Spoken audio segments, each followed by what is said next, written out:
Hello and welcome to The Link, the show that connects Press TV's global audience. In London, I'm Abdurrahman Malik, and today we'll be taking a fresh look at the continuing global financial crisis. The recent €85 billion bailout of the Irish economy by the European Union, International Monetary Fund, Britain and other countries has sent shockwaves throughout Europe and around the world. If the Celtic Tiger can go from boom to bust in just 3 years, what's the prognosis for the rest of the Eurozone? Some would say not very good. Earlier this year, widespread unrest in Greece brought the country to a standstill as people took to the streets to protest crushing austerity measures and public sector cuts.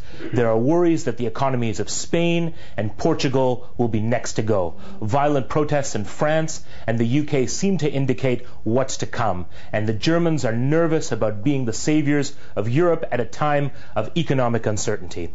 The U.S. economy, on the other hand, continues to be sluggish despite the billions given in bailout to banks and to create jobs. Who's to blame? The bankers, the politicians, or is the system simply that rotten?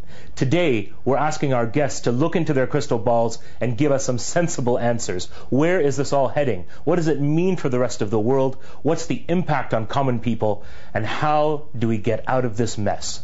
To help get to the bottom of this murky business, from London, we're joined by Nick Dearden, social justice campaigner and director of the Jubilee Debt Campaign, a campaign which seeks a 100% cancellation of the debt owed by developing countries. Chris Bambery is an organizer for the Right to Work campaign and Central Committee member of the Socialist Workers' Party. Muhammed Rafeeq is a banking risk consultant with 20 years' experience in the City of London's financial sector. In Paris, we're joined by Max Keiser, a veteran financial journalist, broadcaster and entrepreneur known for his outside-the-box economic thinking. And in Teheran, we have Dr. Ebrahim Hosseini-Nasab, professor of economics at Tarbiyat Mudarris University and a writer on the Iranian economy. Joining our guests is a specially selected studio audience here in London. As always, we're set for a truly global conversation. I'm going to head over to Max in Paris first. Max, meltdown in Ireland, red flags over Spain and Portugal. Most of us thought that we'd solve this mess when we bailed out the banks a few years ago. What's going on and what got us here?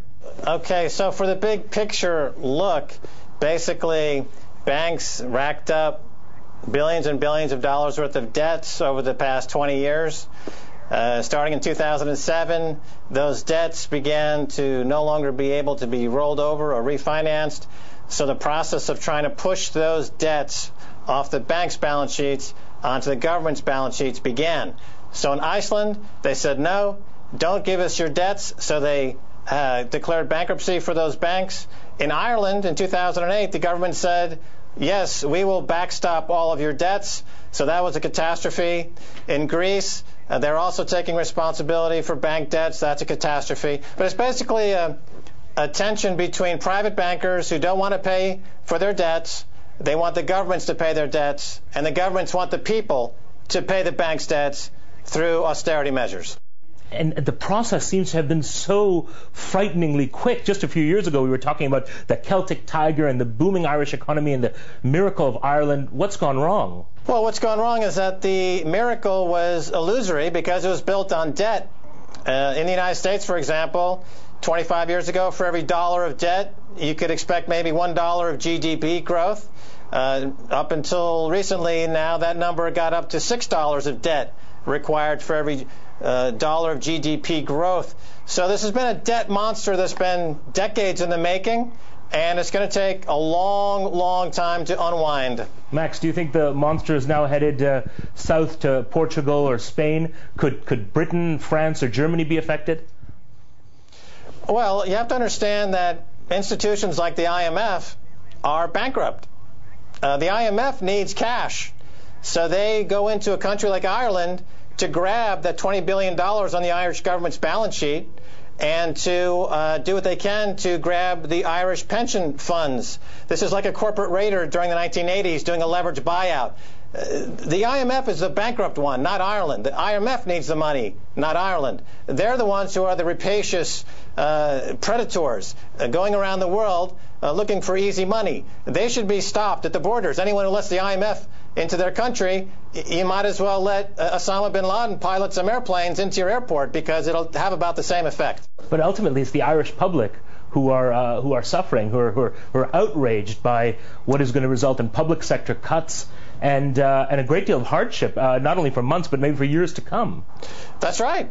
That's right. The government wants the public to pay for the bankers' debts, and the public is getting exposed to austerity measures for something that they had nothing to do with. The public is getting abused in a way that is, you'd have to compare it to a war-like situation where the civilians are destroyed as part of financial terrorism, as I call it. The civilians are being murdered because of the acts of financial terrorists in the banking sector. Max Keiser paints a pretty depressing picture of the situation, not only in Ireland, but around the world. I'm going to turn to our London audience. We're on the cusp of facing massive public sector cutbacks. We've seen a drop in housing prices. More people are unemployed than have been for a generation. How is the current financial crisis and uncertainty affecting some of you? I think it will be very difficult because the coalition government now, they're talking about big society, ask us to go back to be volunteers. Already we are volunteers. We already do a lot of charity work, a lot of our good social services. But now the government asking us to go back to square one. So I think it will be very difficult for those people who are losing their job, or are facing benefit cuts, or having a high school tuition fees. Particularly, I do support the students. They have the ground to demonstrate, because all the money, the increase of tuition rate doesn't go back to the resources for teaching. They're cutting the teaching resources and increasing the tuition fee. It's not fair. They're burning the candle from both ends. I think it only makes things worse. As from the the macroeconomic side, I need the experts to speak about. So you're referring to the recent protest by students because of tuition fee hikes. Could I hear from the gentleman there? Yeah, hello. My name is Bhushan and I'm from India. Mm-hmm. Just now the gentleman said that it is in financial terrorism. So why not we are doing something to fight against it? As in, we all know that there are public jobs cuts and all, but we actually need to stand up and we really need to do something for that. Mm-hmm. You're originally from India. Do you think Indians are feeling the impact of this global economic uncertainty? Yeah, to a great extent, for all the Indian students coming here for their PG and for their masters. It had an impact on the Indian student to a very great extent. Mm-hmm. It had an impact. Do you see that as a student here, the UK is someplace that you'd like to stay, or are you going to head back to India? Is that where the opportunities are? It depends upon if all these gentlemen, they actually fought for the financial terrorism, then I might prefer staying in the UK. I'm going to hear a quick comment from the gentleman just down here. Go ahead, sir. I'm Radu. Originally, I'm from Romania, and Romania just lended some money from the IMF. And I would like to ask the gentleman in Paris if the government don't have money to pay the public workers, and the IMF is lending money for a small rate, and the other banks would charge the government a bigger rate. Where should the government take the money from? Mm-hmm. We'll come back to Max on that. It's a really, really interesting question. I'm going to go to Nick next. Nick, I know you know all about the IMF. You've been working in global justice issues and around debt reduction for developing countries for many, many years. What are the global implications of this global financial crisis? Is it truly global? It is truly global, most definitely. And you know what's really interesting? The International Monetary Fund has had such a disastrous history over the last 30 years of de-developing many developing countries, many third world countries, that nobody wanted to go to it anymore. I mean, this crisis has been a bonanza for the International Monetary Fund. It has gone from being, as Max said, bankrupt to basically having money flowing in, so that, I mean, I think, you know, a lot of Western countries and international financial institutions are looking at the IMF as a new way of, in effect, plundering developing countries and now plundering developed countries as well, in order to sustain this financialized model that we've got. I mean, Max is completely right that the public are paying for a crisis they had nothing to do with. It's not their responsibility. But this isn't the first time it's happened, right? I mean, in the 1980s, the third world debt crisis is exactly the same thing, and economies in Africa, Asia, and Latin America went down the pan for 10 or 20 years as a result of that. And so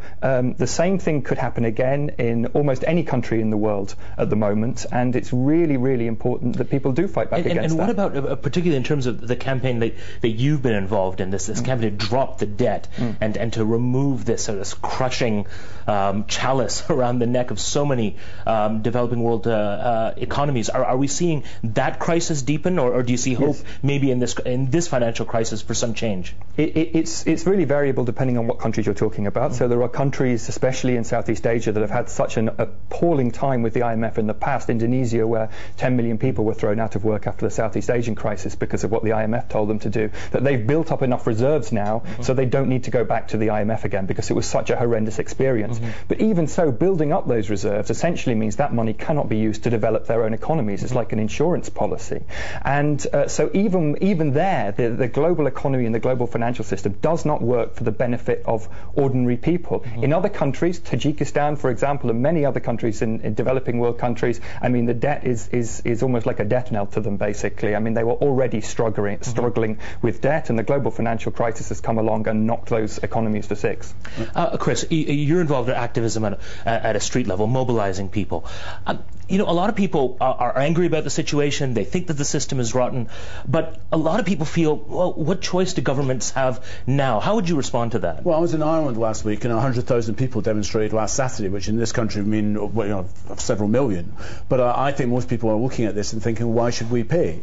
Actually, the cuts in public services, in increasing taxes, are going to solve nothing in Ireland, because the problem's a banking problem, a debt problem, sovereign debt. It doesn't matter what the state budget is. Effectively, they're left with these zombie banks, which are partially nationalised, and people are questioning now what's going on. And I think here in Britain, we have seen students demonstrating, and good on them, but what's happening is basically the government is now in debt. It's nationalised the debts of these banks for some strange reason, not nationalised the banks, but it's debts, and it's now passing on that debt to, in this case, students, by asking them to get in debt for paying increased tuition fees. And students are reacting. We're seeing the biggest student movement in this country for 3 decades plus. And I think, good on them, the Condemn Coalition here have done something to inspire activism on a sort of scale we haven't seen in a long time. Chris, do you think the students and those who are protesting here in the United Kingdom enjoy the support of the general public, or do you think there's more to be done in terms of educating people on where things are actually at? I think there's more to be done in educating people where we're actually at, and getting across a message from me that we shouldn't have to pay for this. We didn't cause this crisis. But I think the students are enjoying a good deal of support. I know from doing courses to trade union